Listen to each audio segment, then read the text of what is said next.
très heureux de partager ce temps en votre compagnie. D'autant plus qu'il s'agit de parler de la parole de Dieu. C'est un honneur pour moi de me retrouver dans vos téléphones, de me retrouver dans vos appareils, de me retrouver chez vous. Merci de m'accueillir encore pour passer un temps de qualité en la présence de notre Dieu.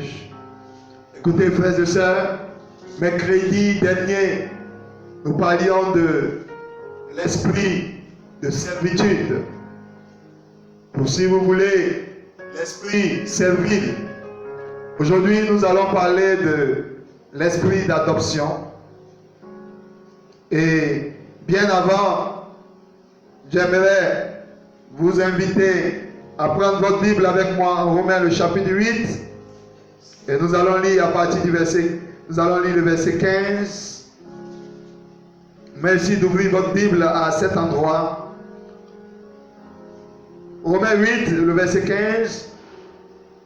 Et vous n'avez pas reçu un esprit de servitude pour être encore dans la crainte, mais vous avez reçu un esprit d'adoption par lequel nous crions Abba, Père. Vous n'avez pas reçu un esprit, chers frères, vous qui êtes en ligne. Paul dit aux Romains, au verset 15, chapitre 8, vous n'avez pas reçu un esprit de servitude pour être dans la crainte ou pour servir dans la peur, mais vous avez reçu un esprit d'adoption. Chers frères, l'esprit d'adoption est un esprit farouchement opposé à l'esprit de servitude. Et ces deux esprits-là, malheureusement, ces deux esprits se chevauchent souvent dans notre esprit. Et je prie Dieu qu'à la fin de ce message, la parole te fasse du bien. Écoutez, frères et sœurs, avant que je vous dévoile au sujet de l'esprit d'adoption, permettez-moi de revenir encore sur quelques points attachés à l'esprit de servitude, quelques points de rappel, afin que vous cerniez ce que nous allons partager encore cet après-midi.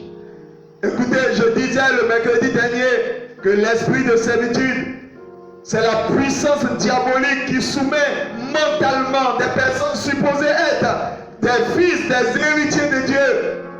Cette puissance-là les soumet en état d'esclaves ou de serviteurs. C'est cette puissance diabolique, cette influence diabolique qui fait en sorte que des fils se comportent comme des esclaves dans la maison, dans la maison de leur propre père, dans leur propre maison familiale. Contrairement à l'esprit d'adoption, c'est un esprit l'esprit d'adoption, c'est l'esprit de Dieu qui nous prend du dehors, de notre état d'étranger, pour nous introduire de plein droit dans la famille de Dieu et de faire de nous des fils adoptifs qui partagent la même gloire que le Père. Il y a une différence très fondamentale, il y a une différence farouche entre l'esprit de servitude et l'esprit d'adoption.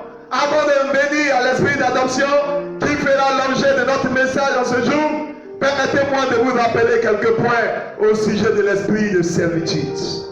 Selon Galates 3, Galates le chapitre 3 et Galates le chapitre 5, Paul nous dit, c'est un esprit qui pousse les héritiers à se comporter comme des esclaves dans la propre maison familiale.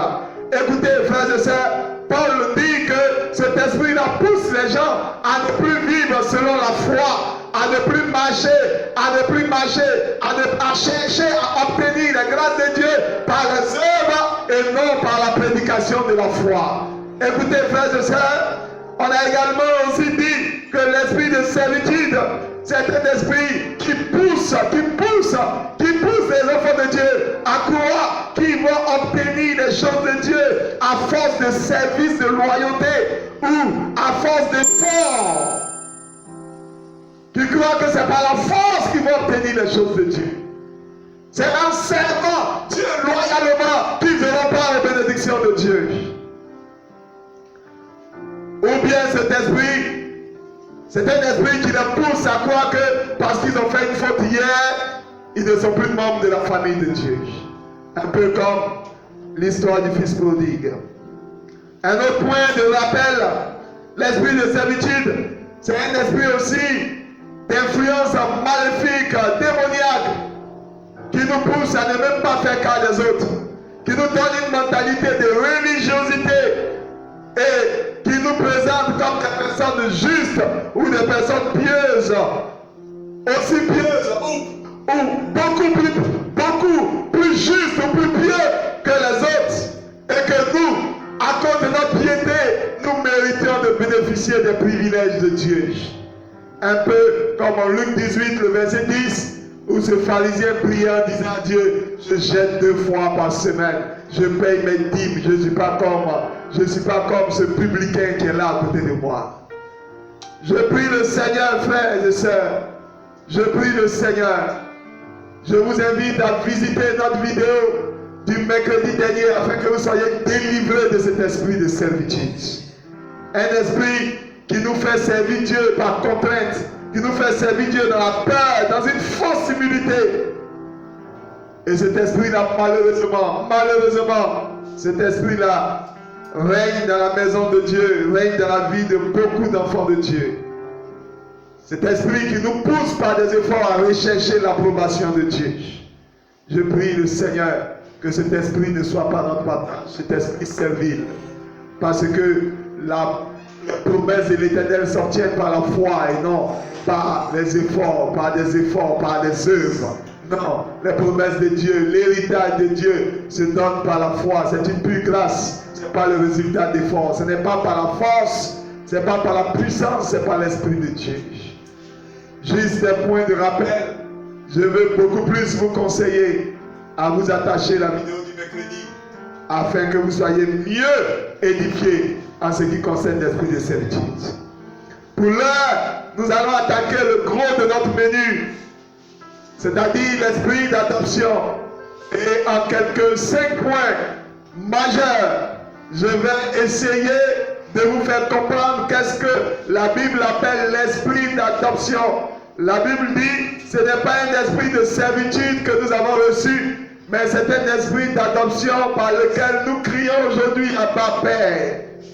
Première des choses que j'aimerais vous faire comprendre, pour vous aider à comprendre de quoi nous allons parler, pour vous aider à mieux appréhender la vérité au sujet de l'esprit d'adoption, la première chose que je vais vous faire comprendre, c'est que vous devez savoir qu'au commencement de la terre, au commencement de la création, Dieu avait son fils Adam. Et nous tous, nous étions dans les règne d'Adam. Le plan de Dieu, c'était que nous soyons en communion avec lui. Le plan de Dieu, c'était que nous bénéficions de sa présence, que nous soyons dans sa gloire. C'était le plan de Dieu. Nous tous, vous qui m'écoutez, nous étions dans les règnes d'Adam. Et le but de Dieu, c'était que nous jouissons de la gloire de Dieu. Nous jouissons de la félicité de Dieu. C'est pourquoi quand il a créé l'homme, il a installé l'homme dans un jardin qu'on appelle le jardin de délices ou le jardin de bonheur, le jardin d'Éden. Écoutez, frères et sœurs, Dieu a arrosé ce jardin parce qu'au commencement, dans le dessein éternel de Dieu, c'était que ses enfants puissent jouir de la gloire, de la félicité avec lui. Ses enfants puissent être en de bonne communion avec lui. Il a montré cette intention. La Bible dit chaque soir à la brise, il allait visiter Adam, il parlait à lui, il parlait monter avec Adam. Adam était dans la paix, Adam était dans la tranquillité dans le jardin. Voilà l'intention de Dieu quand il a créé l'homme. Et Adam me dit être humain, me dit humain. C'était le plan de Dieu quand il a créé l'homme. C'était que l'homme jouisse d'une bonne communion avec lui. Hélas, par Satan, le péché est entré, la séduction du péché est entrée. Et l'homme a chuté. Et quand le péché est arrivé, le péché a séparé l'homme avec son Dieu. Jusqu'à ce que l'homme soit chassé du jardin. L'homme soit chassé de la présence de Dieu. L'homme soit chassé de la félicité de Dieu. L'homme soit privé de la gloire de Dieu. C'est alors que Paul dit, tous ont péché et ont été privés de la gloire de Dieu. Écoutez, le premier tableau que je veux vous peindre,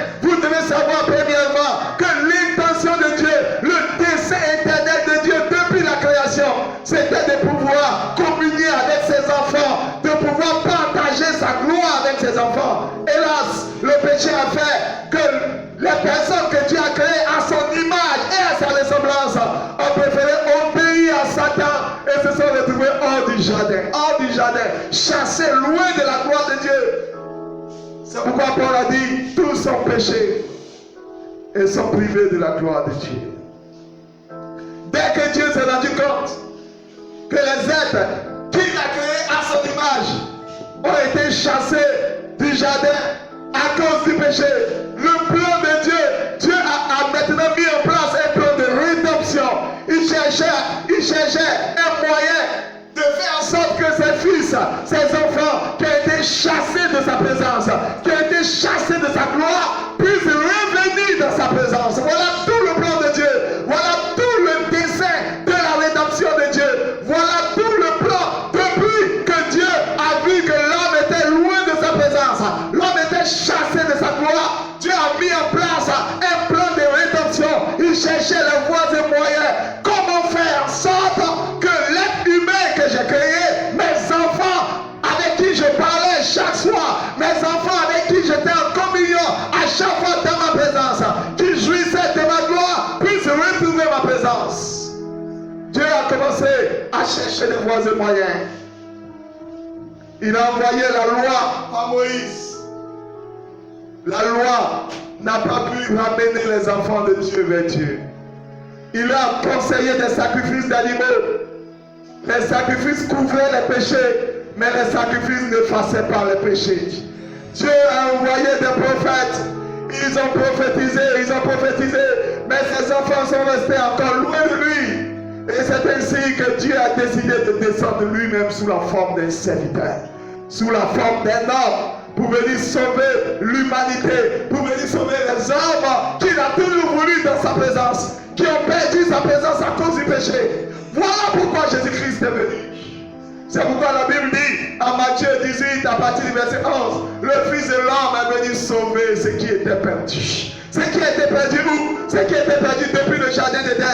Celui qui a perdu la communion avec Dieu, celui qui a perdu la relation avec Dieu, celui qui a perdu la gloire de Dieu, le Fils de l'homme est venu sauver ce qui était perdu, les frères.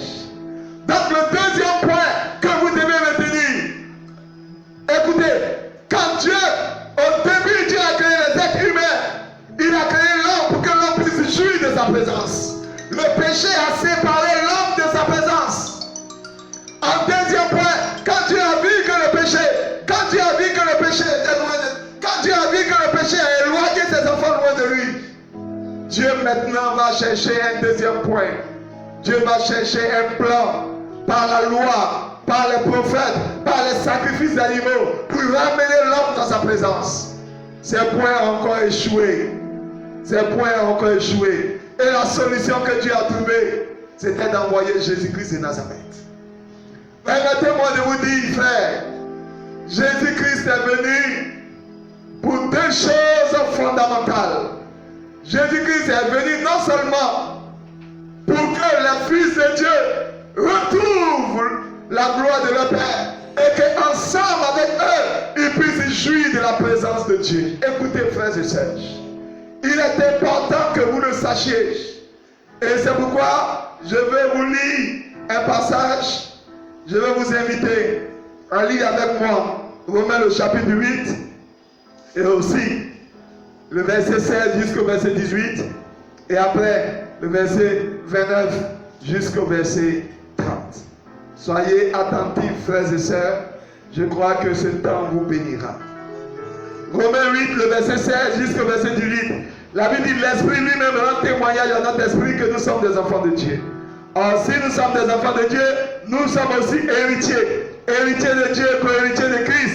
Si toutefois nous souffrons avec lui, afin d'être glorifiés avec lui. Écoutez, je vous lis aussi Romains 8 à partir du verset 29. La Bible dit, car ceux qu'il a connus d'avance, il les a aussi prédestinés à être semblables à l'image de son Fils, afin que son Fils fût le premier-né en plusieurs frères. Alléluia. Et ceux qu'il a prédestinés, il les a aussi appelés. Et ceux qu'il a appelés, il les a aussi justifiés. Et ceux qu'il a justifiés, il les a aussi glorifie. Alléluia. Je vous explique, frère. Avant la mort et la résurrection de Christ, personne n'était fils de Dieu. Tout le monde était serviteur de Dieu. La Bible dit, Moïse, serviteur de Dieu. Nous tous étions serviteurs de Dieu.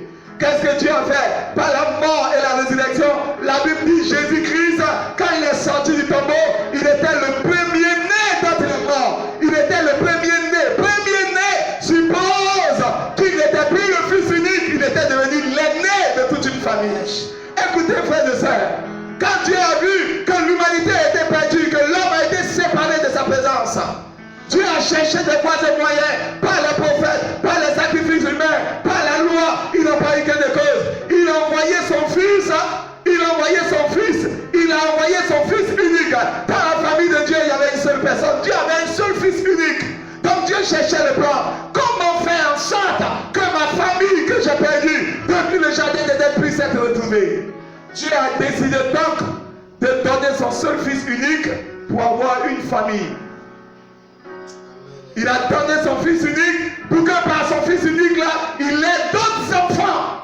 Le plan de Dieu, ce n'était pas d'avoir d'autres serviteurs. Le plan de Dieu, c'était d'avoir par son fils unique d'autres enfants. C'est pourquoi la Bible dit, il est le premier-né entre plusieurs frères.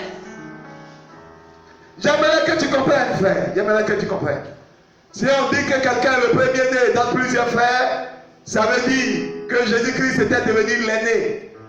C'est pourquoi la Bible dit, dans le livre d'Hébreux 2, à partir du verset 11, la Bible dit, il n'a pas honte de nous appeler ses propres frères. Quand Jésus-Christ est venu mourir, qu'il est ressuscité, la Bible dit, il est passé de fils unique à premier-né. Il était seul auparavant, maintenant il est devenu l'aîné de toute une famille. Et quand il est ressuscité, écoutez, il est ressuscité aussi avec nous. L'esprit qui a ressuscité Jésus-Christ d'entre les morts, cet esprit-là nous a aussi ressuscité d'entre les morts. Et pour faire partie de la même famille désormais que Jésus-Christ, il est devenu l'aîné de toute une famille. Donc Jésus-Christ a suscité d'autres frères. Et par cette action, on ne peut pas parler d'esprit, on ne peut pas parler d'esprit de servitude. Jésus-Christ est venu, il est venu susciter d'autres frères. C'est ce que je vais te faire comprendre. Dieu a envoyé Jésus, il a donné son fils unique pour que le fils unique devienne le premier-né, c'est-à-dire l'aîné de toute une famille. Jésus est venu rétablir une famille qui existait depuis le jardin d'Adam. Il est venu rétablir une relation qui existait depuis le jardin d'Adam. Et maintenant, qu'est-ce que Dieu a fait?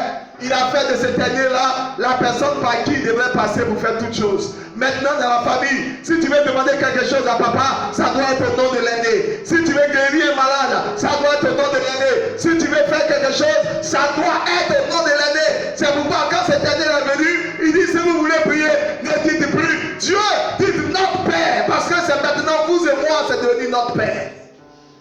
Écoutez, frères et sœurs, écoutez, frères et sœurs. C'est pourquoi la Bible dit, car ceux qu'il a connus d'avance, il les a aussi prédestinés à être semblables à l'image de son Fils. Il nous a prédestinés à être à l'image de son Fils. De même que Jésus, l'image que Jésus avait auprès du Père, le Père fait en sorte que Jésus vienne nous susciter pour que nous aussi nous soyons à la même image que lui. Au début, il a créé les hommes à son image et à sa ressemblance. Ils ont désobéi et ils ont perdu son image. Maintenant, quand il envoie Jésus, c'est pour rétablir cette image, pour que nous soyons à l'image de son Père, que nous soyons à l'image du Fils qu'il a, le seul Fils qu'il avait auprès de lui, que nous ayons la même image que lui. Jésus n'est donc pas venu rétablir une relation entre un maître et ses serviteurs. Jésus n'est pas venu rétablir une relation entre, je ne sais pas, un seigneur et ses sujets. Non, Jésus est venu rétablir une relation de famille. Tu dois comprendre, toi qui m'écoutes, que désormais, par la mort et la résurrection de Christ, tu as été introduit de plein droit dans la famille de Dieu. Avant, tu étais un étranger. que tu as été adopté. Tu es un fils adoptif et tu as les mêmes droits que les enfants de la maison. J'aimerais que tu comprennes cela. Et je vais te donner un autre éclairci. Oh God. Écoutez, la Bible dit, ceux qu'il a connus d'avance, il les a aussi prédestinés à être semblable à l'image de son fils, afin que son fils fût le premier-né en plusieurs frères. Il nous a prédestinés à être à l'image de son fils. Au début, il a créé l'homme à son image et à sa ressemblance. Cette loi-là, on l'a perdue, on ne ressemblait plus à Dieu à cause du péché. Quand Jésus est venu, Dieu a fait le programme de sorte qu'on soit à l'image de son fils. Regardez dans quelle image le fils était. J'aimerais que vous compreniez ce que Dieu a fait de nous. Que vous compreniez c'est quoi l'esprit d'adoption, afin que vous sachiez que le Saint-Esprit qui nous a été donné nous a introduits de plein droit dans la famille de Dieu. Afin que nous ne nous comportions plus comme des serviteurs, mais que nous comprenions que nous sommes des fils de Dieu. Écoutez, frères et sœurs, regardez ce qui a été écrit en Jean 1 à partir du verset 14. Et je vous lis cela très rapidement. Jean le chapitre 1, le verset 14, je vous lis. Écoutez ce que la Bible dit. Oh, je prie que tu prêtes attention. La Bible dit, et la parole a été faite chair. Et elle est venue habiter parmi nous, pleine de grâce et de vérité. Et nous avons contemplé sa gloire. Une gloire comme la gloire du Fils unique venu du Père. La Bible dit, on a contemplé la gloire. On a contemplé une gloire comme la gloire du Fils unique venu du Père. Quand le Fils est venu sur la terre, il est venu avec une gloire. Quand la Bible dit, quand Jésus-Christ est ressuscité, écoutez, Dieu nous avait prédestinés à être à l'image de son Fils. Qu'est-ce que ça veut dire? Dieu a fait en sorte que quand Jésus-Christ a été ressuscité, c'est pour partager la même gloire avec nous. La même gloire à laquelle il est venu, c'est pour que nous soyons à son image, que nous soyons à la même gloire. Au début, le péché nous a retiré cette gloire. La Bible dit, tous ont péché et sont privés de la gloire de Dieu. Mais quand Jésus-Christ est venu, non seulement il était le Fils unique, il est devenu le premier-né d'une famille et il est venu pour être semblable à tous ses autres frères. Écoutez, frères et sœurs, non seulement Jésus-Christ est venu par son sacrifice, nous avons été introduits dans la famille royale, mais nous partageons la même gloire que lui. C'est pourquoi la Bible dit que nous sommes co-héritiers avec Jésus et héritiers de Dieu. C'est-à-dire nous partageons le même héritage de gloire avec lui. Tu n'es pas un esclave, tu n'es pas un serviteur, tu es un fils glorifié.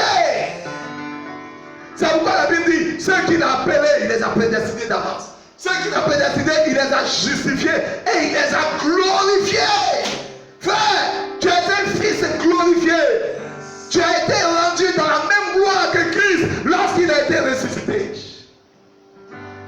Et tu dois comprendre, frère, que désormais, tu peux crier par l'esprit que tu as reçu en papa.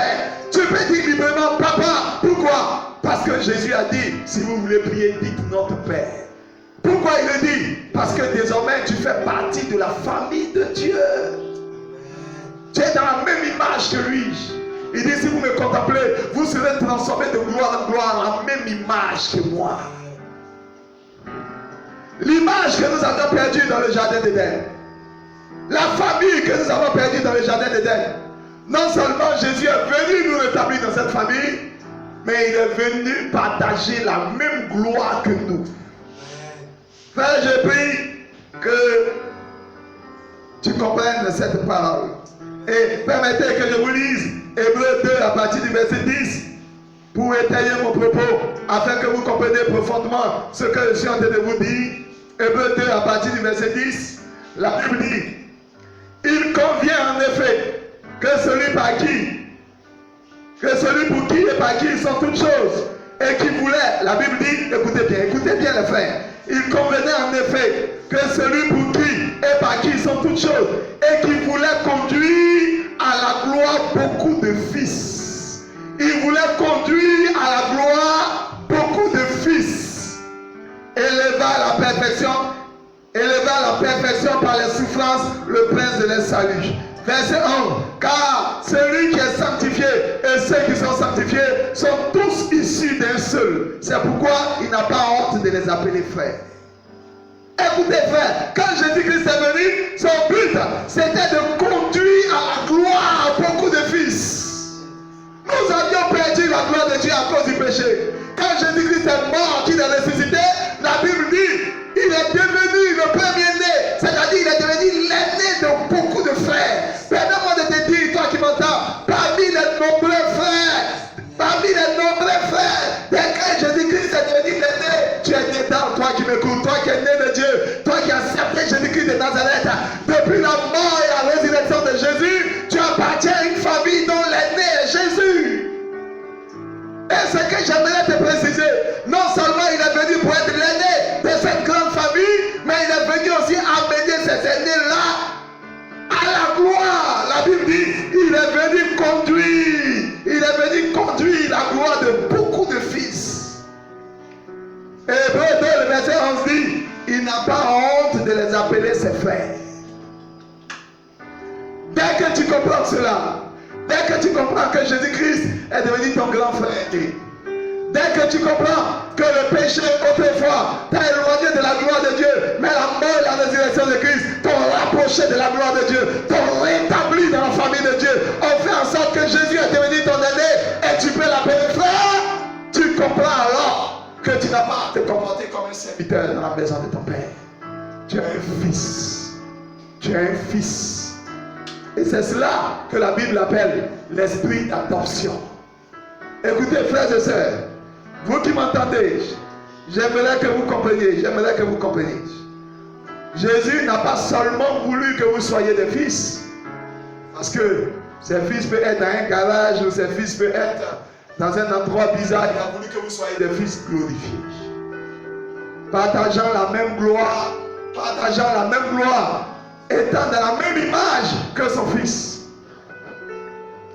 Quand tu comprends cette vérité-là, frère, tu ne peux plus accepter de te comporter comme un serviteur, de te comporter comme un esclave. Quand tu comprends que Jésus-Christ est venu, il était le seul fils, il était le fils unique de Dieu. Hébreux nous dit qu'il est devenu le premier-né. Romains, nous dit qu'il est devenu le premier-né. Hébreux dit qu'il n'a pas honte de nous appeler des frères. Et il nous a envoyés, il nous a introduits pour que nous participions à la gloire des fils de Dieu. Si vous comprenez cette vérité, il y a une dernière vérité que je vais vous faire comprendre. Écoutez, tant que vous êtes un serviteur, vous ne pouvez pas participer à la libération de la terre. La Bible dit, la création attend avec un ardent désir la révélation des fils de Dieu. Écoutez, frères et sœurs, je vais terminer par là. Je vais revenir encore sur Romains 8, à partir du verset 19 jusqu'au verset 21. Je vous lis. Aussi, la création attend-elle avec un ardent désir la révélation des fils de Dieu. La création n'attend pas la révélation des serviteurs de Dieu. La création attend la révélation des fils de Dieu. Tant que l'Église a une mentalité de servitude, l'Église ne peut pas participer. L'Église ne peut pas participer à cette révélation-là. La création attend avec un ardent désir la révélation des fils de Dieu. Et le verset 20 dit, car la création a été soumise à la vanité, non de son gré, mais à cause de celui qui y a soumis, avec l'espérance qu'elle elle aussi sera affranchie de la servitude de la corruption pour avoir part à la liberté de la gloire des enfants de Dieu. Non seulement Jésus-Christ, par sa mort et sa résurrection, il fait de toi un fils qui appartient à une grande famille, mais il te fait participer à la même gloire que lui. Et la Bible dit, la création, le monde entier, la terre tout entière, elle souffre actuellement. Elle a été soumise à la vanité. Elle attend la révélation des fils de Dieu. C'est-à-dire, elle attend que les fils de Dieu se manifestent pour qu'elle aussi soit libre. La Bible dit, elle supplie pour participer à la liberté de la gloire des enfants de Dieu. Non seulement ils sont devenus des enfants de Dieu, mais ils ont pris conscience qu'ils sont des fils glorifiés. Et la création veut participer à cette liberté-là. Elle attend.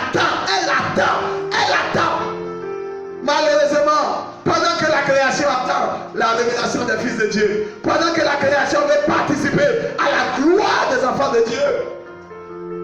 Les enfants de Dieu eux-mêmes, ils sont assujettis mentalement. Et ils ont un esprit de servitude. Au lieu d'être des fils, et au lieu de comprendre qu'ils sont des fils glorifiés, pour que la création puisse bénéficier de leur statut, ils sont dans une mentalité de servitude. Ils essaient de plaire à Dieu par leur force. Ils essaient d'acheter l'approbation de Dieu par les œuvres. Ils croient pouvoir faire plaisir à Dieu par la loi. Alors que la Bible dit, si quelqu'un ne veut pas respecter toute la loi, il est maudit. Maudit est quiconque ne respecte pas toute la loi. Dieu, voyant cela, a promis les bénédictions. Il nous a fait des promesses par la foi et on a accès à cela par la grâce. C'est pourquoi Abraham est devenu notre père dans la foi. Pourquoi? Parce qu'il a obtenu les promesses de Dieu par la foi. Écoutez, frères et sœurs, je vais me résumer pour vous dire, ce n'est pas un esprit de servitude que Dieu nous a donné. Pour que nous soyons dans la crainte, pour que nous soyons dans la peur, pour que nous servions Dieu avec peur, pour que nous soyons dans une ancienneté, dans une angoisse. Aujourd'hui, beaucoup de gens servent Dieu parce qu'ils ont peur d'aller en enfer plus que parce qu'ils l'aiment. Parce qu'ils servent Dieu dans l'angoisse. Beaucoup de gens servent Dieu, ils le voient comme un businessman, comme quelqu'un à qui il donne un service, qui va leur donner un retour. Beaucoup de personnes voient Dieu comme un patron. Ils servent Dieu, à force de le servir, il va les bénir en retour. Écoutez, c'est l'ouvrier qui mérite son salaire. Le fils a part à l'héritage. Dieu nous a donné un esprit d'adoption. Dieu nous a introduit de plein droit dans la famille de Dieu. Non seulement pour que nous fassions partie d'une grande famille dont Jésus-Christ est l'aîné, mais il veut aussi que nous partageons la même gloire que ce fils-là. La création attend notre révélation. La création fait participer à la liberté de notre gloire. Hélas, hélas, 1000 fois hélas. Alors que la création attend notre révélation. Alors que le monde entier attend que les enfants de Dieu se manifestent. Alors que le monde entier veut voir les enfants de Dieu dans une autre dimension, veut voir des fils et héritiers se manifester sur la terre, faire descendre le règne de Dieu, faire éclater la gloire de Dieu. Nous sommes dans une mentalité servile, une mentalité de serviteur, dans une rivalité, dans une compétition gratuite, dans des œuvres de la chair pour essayer d'avoir l'approbation du roi. Dieu nous attend par la marche à l'esprit. Dieu nous attend dans la compréhension de ce que nous sommes des fils.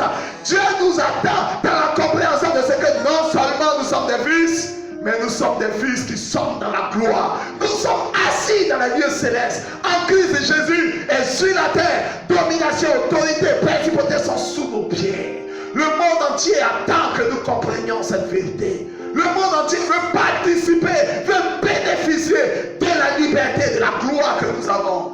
Le monde entier attend. Alors que Dieu veut que l'Église soit la lumière du monde, que l'Église soit le sel de la terre, l'Église elle-même est dans une position de servante, dans une position de servitude, dans une position d'esclavage. Et à cause de cet esprit, le diable continue de maintenir l'Église. Les princes, ils sont en terre comme des esclaves. Et les esclaves sont regardés sur des chevaux. Je prie le Seigneur que là où tu es, tu te débarrasses de tout esprit qui te fait croire que tu es un serviteur de Dieu, tu n'es pas un fils de Dieu. Dieu ne t'attend pas dans le service à sa table, il t'attend que tu t'asseyes à sa table avec lui. Dieu ne t'attend pas, frère et sœur, dans une relation d'intérêt avec ton Dieu, il t'attend dans une relation d'affection avec ton Dieu. Dieu n'attend pas de t'approuver par tes nombreuses actions. Il t'attend en approbation par les élans de ta foi. Sans ta foi, tu ne peux pas plaire à ton Dieu. Dieu va te découvrir sur une autre dimension. Permets-moi de te dire, tu es un fils. Et tu es un fils glorifié. Tu partages la même gloire que Jésus-Christ de Nazareth. Non seulement il est l'aîné de la famille à laquelle tu appartiens, mais il a partagé la même gloire que lui. C'est pourquoi tu es co-héritier avec Jésus et héritier de Dieu. Voilà l'esprit de l'adoption qui nous a été donné. Voilà la grâce qui nous a été faite. Des étrangers, des gens du dehors qui ont été introduits de plein droit droit par la grâce de Dieu dans la famille royale. Voilà pourquoi la Bible dit, tu fais désormais partie d'un royaume de sacrificateurs. Que Dieu te bénisse là où tu es. Que Dieu bénisse ta compréhension. Que Dieu éveille ton intelligence afin que la grâce de l'Éternel te soit manifestée. S'il te plaît, comporte-toi en fils. Dimanche, je vous donnerai l'occasion de découvrir quelle est la différence entre un serviteur et un fils. Pour l'heure, j'aimerais que tu comprennes que le Saint-Esprit qui t'a été donné, le Saint-Esprit qui t'a été envoyé, la puissance de la résurrection qui a été manifestée à ton endroit, a fait de toi un fils et a fait de Jésus le premier-né de toute la création, c'est-à-dire l'aîné de ta famille. Non seulement il est devenu l'aîné, mais il a accepté de partager la même gloire que toi. Ceux qu'il a appelés, il les a justifiés. Ceux qu'il a justifiés, il les a glorifiés. Tu es un fils glorifié, entre dans la gloire de ton Dieu. Shalom, shalom, shalom. J'ai eu du plaisir à partager ce temps avec vous. Que Dieu vous conserve sa grâce. Soyez bénis.